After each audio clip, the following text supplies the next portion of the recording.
So guys, when we're talking about inflation, we talked about CPI as a method. Now, you know, inflation is basically rising price level, and it's not necessarily bad to have inflation.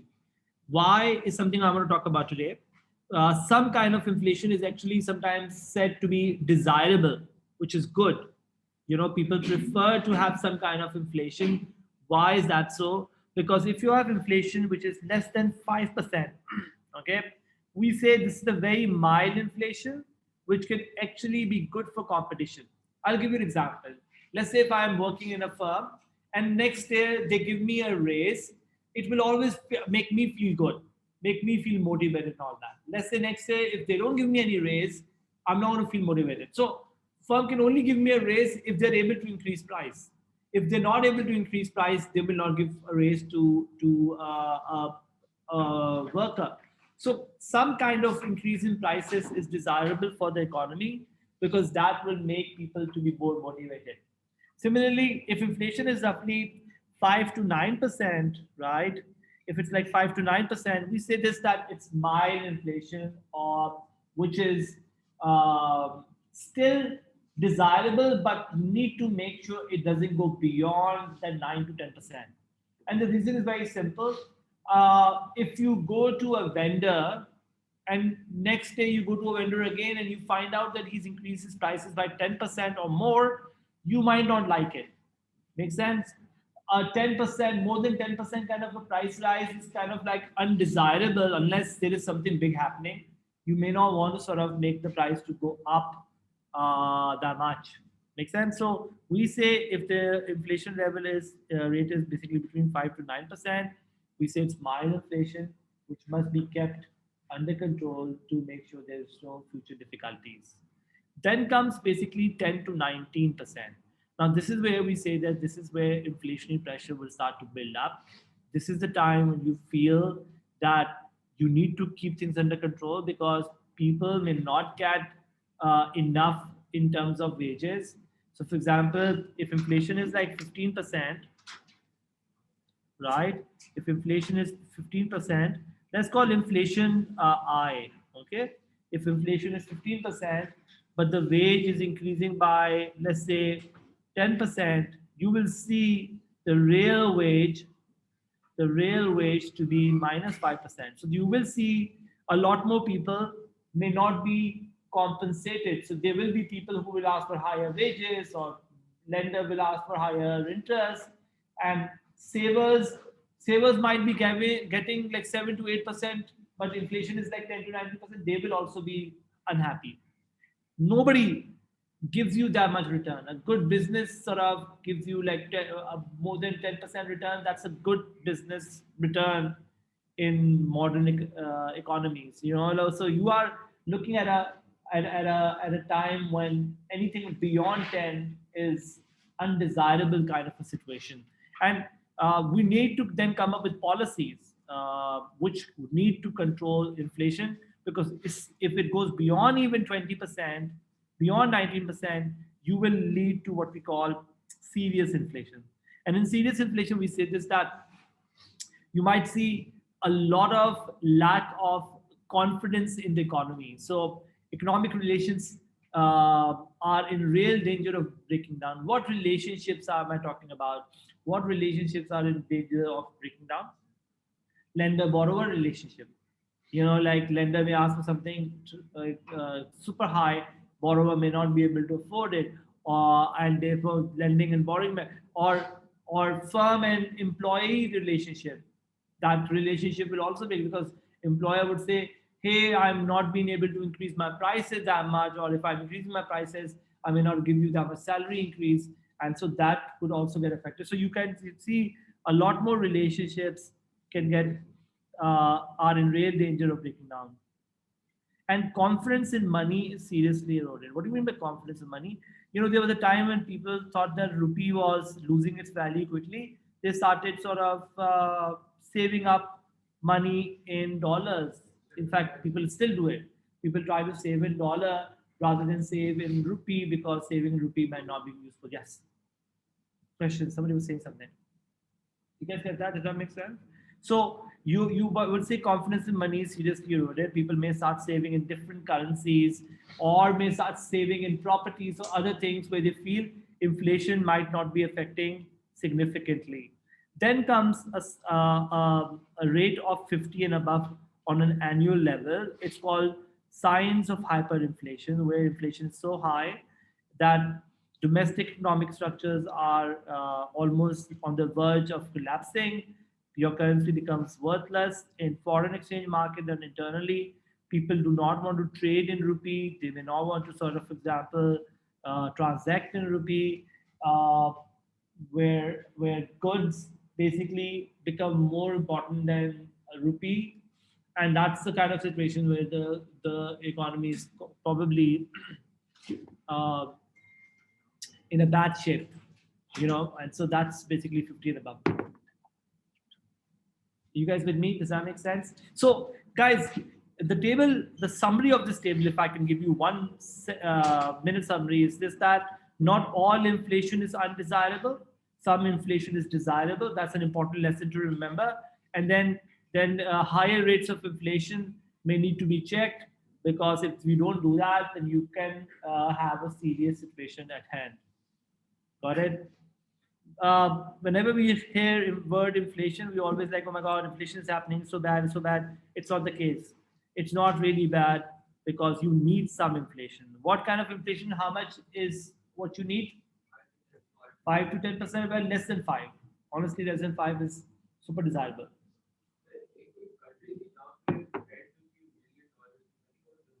Zimbabwe has gone through this post World War I. Argentina went through this something similar. I think you were mentioning about it, right? You had a discussion with me, right, about the post World War One seeing really bad in Germany. And I think after war, why would do you think inflation is most likely to happen? So supply issues. Supply is not there, demand is high, and therefore, whatever the goods that are remaining, you would see their prices to hike up. Makes sense? No, but demand is basically demand for necessities still stay around, right? Demand for food, and if you look at mostly post World War One kind of inflation, the biggest contributor of that is food inflation. Food inflation is pretty high. Pakistan food inflation went really high post what do you call it, 2006, 2007. What did we have? Floods. You remember we had major flooding happen that time. We had an issue of um, supply side issues, and then therefore inflation happens. So this is a good time to talk about now.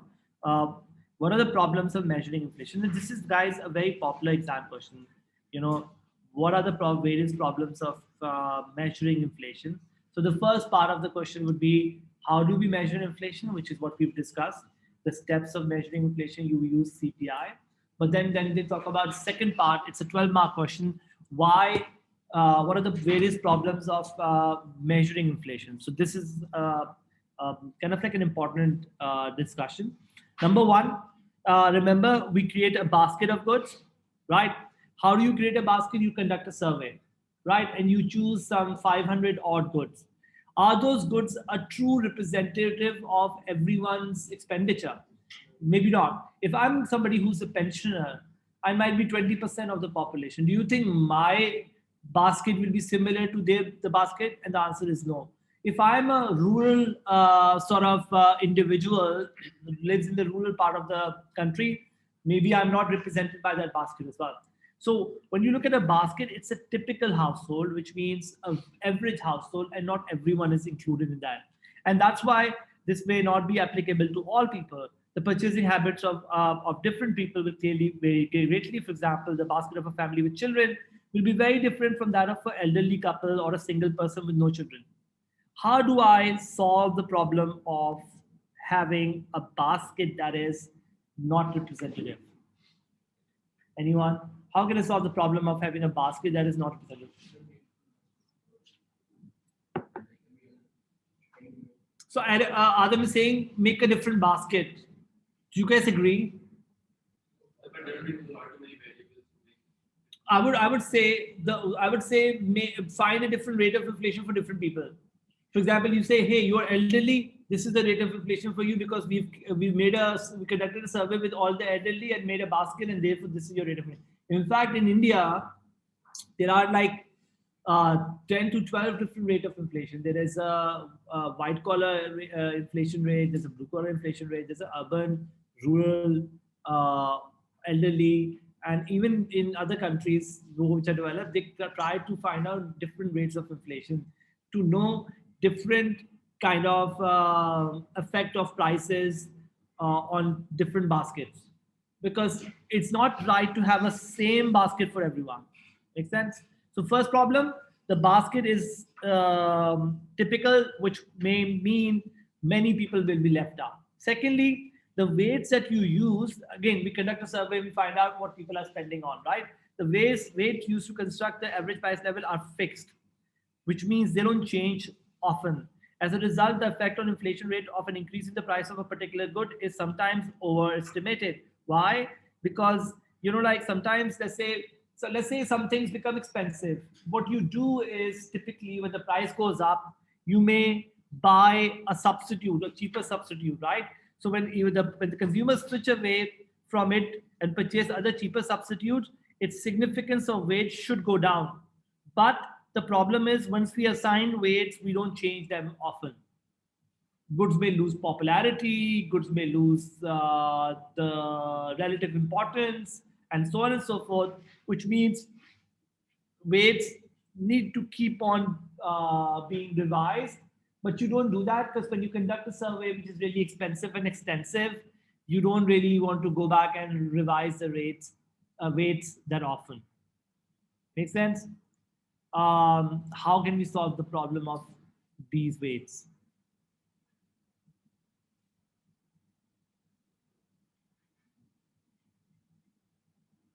Any ideas? How can I solve the problem? The only thing that can come to my mind is, if you can read my mind.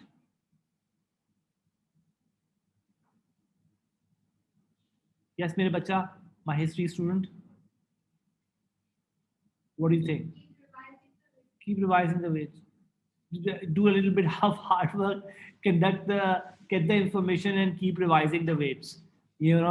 That's what I can think of, right? Don't you guys agree with me? If you really want to find out the rate of inflation, you need to have the right weights, which means you need to keep on revising it so that you know. And similarly, another problem is new products are not immediately taken into account in the construction of the average price level. When you look at the average price level, new products are not immediately taken into account. It took a few years for example, mobile phone services to enter typical basket in many countries. I think in Pakistan, it was 2009 when they decided, oh my God, there's a mobile phone as well. Let's just put that uh, in our in our basket, which is insane. 2009, the cell phone industry was like, what? Um, huh? iPhones, to दूर की बात है, cell phones were like pretty rampant. I mean, 2009, in 1998, when I was 96, cell phones came in 2002. Everyone had a cell phone. I remember. Even I had a cell phone. 98, 99, I never had a cell phone. I remember my friend used to have a cell phone this big, right? And we used to make fun of it. We were like, okay, let's do bodybuilding. That was how heavy it was. Pretty heavy, big phone. किसी को मार दे तो मर जाए बंदा. अब तो आप फोन मारे, आपका फोन जो है वो 1280 में टूट जाएगा, बंदे कुछ भी नहीं होगा. But that was a joke. You guys don't even laugh when you guys are wearing a mask. It's okay. And people at home, you can make emojis, laughing emojis. Do you have laughing emojis option? No? Chat? No, nothing. They're sleeping. Wasif, say hello. Wasif is probably listening. No, he's not listening. Okay, guys. So moving on. Hello. Okay, good job, Wasif. Thank you for listening to me. Okay, guys, the fourth one is basically if the quality of goods improves sometimes, price may also go up. Like let's say a new iPhone comes out, it's what if it's much better but also a little bit more expensive. Let's say it's 10% better, and um, let's say it's 10% expensive but 50% better, right? But when you look at 10% more expensive, inflation will calculate it as price has gone up.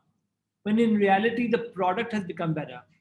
So you guys get it? So the idea goes this, that sometimes improvement because of technology may not be factored in, because whenever price goes up, inflation by virtue of the way it's calculated, it will always say that inflation is happening because prices are going up. In reality, it could be quality being the driver of why the prices are going up. Make sense? So the value may actually be going up, but may not capture it. So official rate of inflation may sometimes overestimate this, because call it improvement in quality is normally ignored, because whenever prices go up, they'll be like, oh wow, inflation is happening. Got it?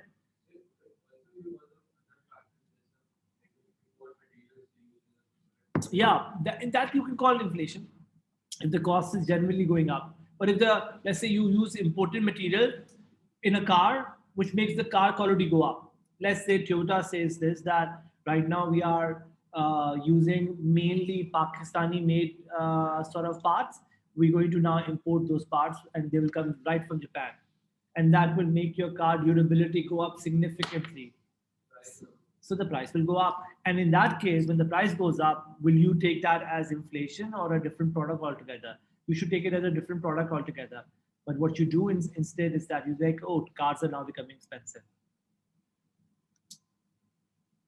Then comes, guys, another problem is this: there could be large statistical issues that can happen, in the collection and tabulation of data. Now, I want to talk about this because what are the statistical and problems? When you are calculating inflation, you are conducting a very extensive survey from all over the country. Your job is first to have a sample created, and that sample should be a representative of the population. What if I do choose a wrong sample? What if I only choose urban people and miss out on rural people?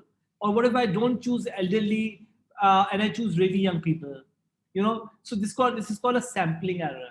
You could end up doing what we call a sampling error, because you may end up choosing the wrong sample. Or what if I take much longer to calculate inflation? That's called a time lag. If it takes too long, the rate may change, right? Or you may end up choosing wrong outlets. Remember, we need to collect prices from different outlets, and those different outlets should be done in a manner that they should also be a good representative. If I choose only urban outlet, or only DHA outlets and Clifton outlets, and do not go to Nazmabad, for example, you might not be doing justice, right? So you need to choose all neighborhoods, rural, urban areas, and so on and so forth. And you might also end up doing what we call a statistical error or invalid statistic due to calculation error. All of these could undermine the rate of inflation. This should not happen, but other sampling issues can happen, or time lags can happen, and so on. Lastly, guys, the selection of base year has to be really important. If you don't choose the right base year, you may end up in a situation where your your um, prices are not uh, reflecting the true state of affairs. A good example of it is, if I choose base year to be 2002, is that good or bad? It's bad because 9/11 happened in 2001. You might not know about it, but the world changed after 9/11, at least for Pakistan. Initially, it was good, but then it wasn't good. Initially, it was good because as soon as 9/11 happened, a lot of uh, people, Pakistanis who were living abroad, started sort of sending money back to Pakistan. There was an influx of what you call it, remittances. There was also an influx of uh, aid also came, and a lot of money came to Pakistan, because US view about Pakistan changed significantly for one reason or the other. But more importantly, three sectors boomed. The stock exchange went up. The property market also went up because all the money that was coming into the country from outside was actually going into land, was also going into stocks. Anyways, but if you choose that as the year, maybe you're not doing a good job, because that year, in the some part, there were also sort of talks about how we need to cut sort of operations with Muslim countries and so on and so forth. Maybe 2005 could be a good base year. Things were more settled for Pakistan, so that could be taken as more like a good base year. So you need to choose the right base year. If you don't choose the right base year, you may end up not finding the true cost of living. Okay, are we good? Now, this just one thing we need to understand. There's a term called cost of living versus standard of living. Those are two different things. Standard of living is your welfare, whether you have schools, street lights, infrastructure, safety, and all that. Cost of living is simply price level. If the price level goes up, which means inflation is happening, cost of living is going up. And we can also just say this, that you can write this down. This is important. When the price level goes up, cost of living goes up, or purchasing power is going down. This is why I'm saying this, is because a lot of times the MCQs that we see would be talking. 2020 would be a bad example because of pandemic. Yes, 2020 would be a bad year also because of pandemic. 2020 will be remembered for a long time. Sorry.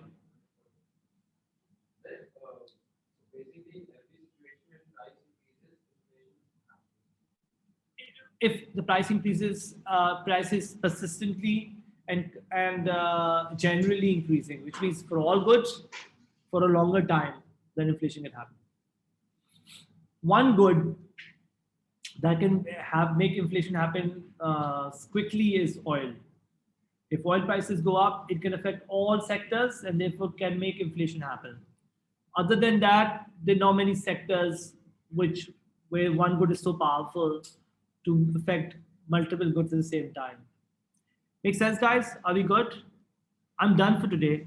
I want to show you that MCQ. Can we go back to that MCQ just because I want to sort of quickly see, maybe I've done it right, maybe I've not. I just want to sort of discuss it.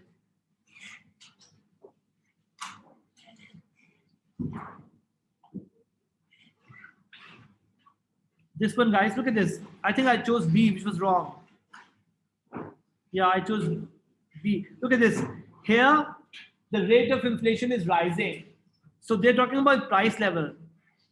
Okay, they're talking about price level. So let me zoom this. So when the rate of inflation is rising, the prices are going up. When the rate of going up at an increasing rate. Okay, when the rate of inflation is constant, prices are still rising at a constant rate. So that's why rose. Yeah, I didn't do this right last time. I don't know. Then prices are falling. No, prices are actually still rising at a slower rate, which means still rose. Do you guys get that? Which is why I think I was wrong. B was not the right answer. If this was rate of inflation, then B was the answer. But this was price level.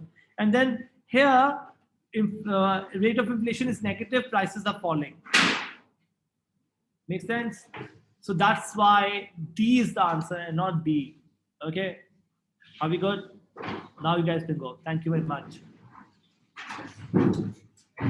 Thank you. Bye, guys. Bye-bye. See you.